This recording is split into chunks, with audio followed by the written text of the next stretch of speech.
Welcome to another Know My Faith Monday podcast. My guest this time is Dr. Richard Hill from CJF Ministries in Las Vegas.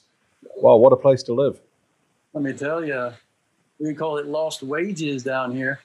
It's a nice beach you have there in Las Vegas. I didn't know it was beside the sea. Yeah, I know. Well, I used to live by the beach in California, and then God called me to Las Vegas to lose all my wages. So you got that hippie tie-dye T-shirt thing on. It's oh, I love these hippie tie-dye T-shirts.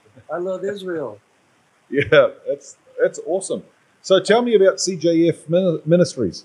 Well, we are a missionary organization around the world.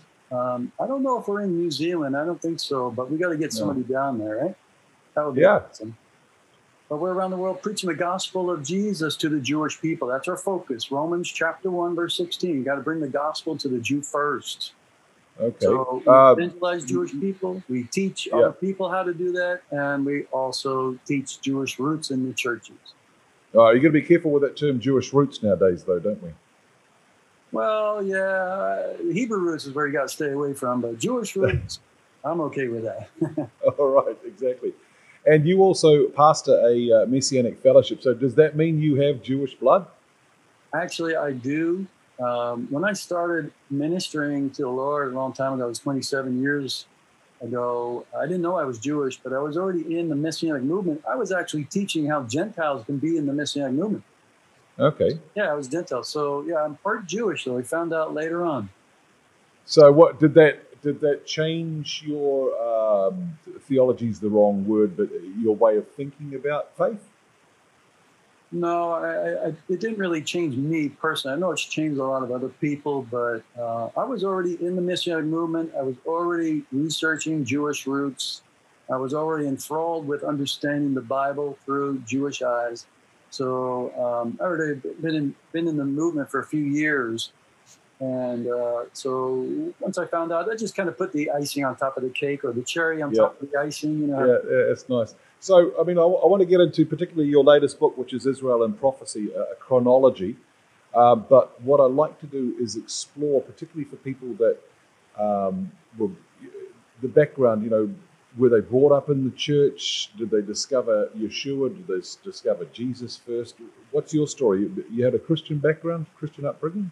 Yes, it's a Christian background. I actually, well, you want to call it Christian, but I grew up in an Episcopalian church. So that was my understanding. I was a rebel all my life. I was born in New York City, Staten Island, actually. Grew up in New Jersey. Okay. And of course, nobody in New Jersey says New Jersey. I don't know if you guys know about that. New Jersey. Yeah. Yeah, well, that's the New York accent, isn't it? It is. That's the New Yorkers. They're the one that say New Jersey. Yeah. But, so God moved me to Los Angeles without me even knowing it. I got saved in Los Angeles. Went to there was a large church there, but it was Hal Lindsey's church. Okay. Yeah. Late Great Planet Earth. Late Great Planet Earth, and then the Rapture and all that. Yeah. Big on prophecy, big on Israel, big on grace. So that's what I grew up with in his church for a few years. And we helped a missionary, this is a Jewish missionary, start a congregation outside of that church. So a group of us had moved on from that church and then started a Messianic congregation in Torrance, California. Yeah. All right. So I got saved at his church, and that's where I grew up, was discipled.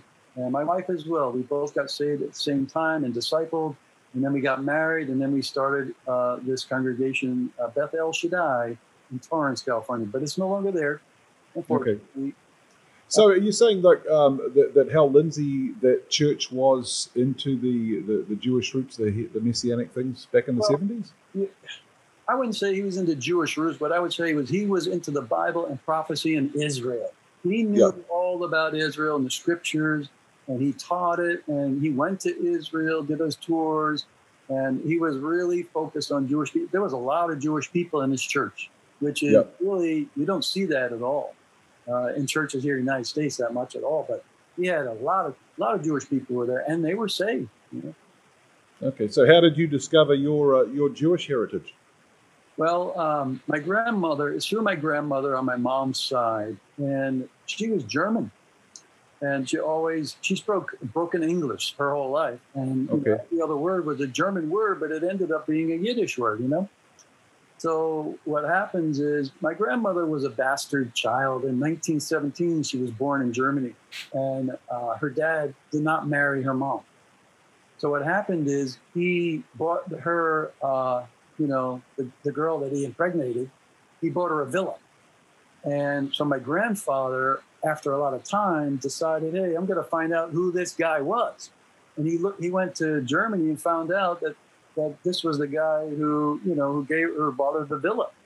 And it turned out to be a Jewish guy. So he would be the father, and he took care of my grandmother and her mom. But then he left town, he was gone. Yeah, we tend to, I mean, I have no Jewish blood at all in me. I can't even say, there's 1/64th or anything like that. I'm English on one side and Scottish Irish on the other side, and and I think there's times when we go, oh, if only I had a little bit of Jewish blood. Well, my youngest son is seeing a young lady who does have Jewish blood, and I go, well, at least I might get grandchildren. Which, But I mean, this is one of the things we do is we chase Jewishness somewhat. There's something in us as Gentile believers that wants to have a connection with the Jewish people, and I think that sometimes puts us wrong, because in Christ we don't actually need that anymore. We don't need any more than what He has done in making us the one new man. That's right.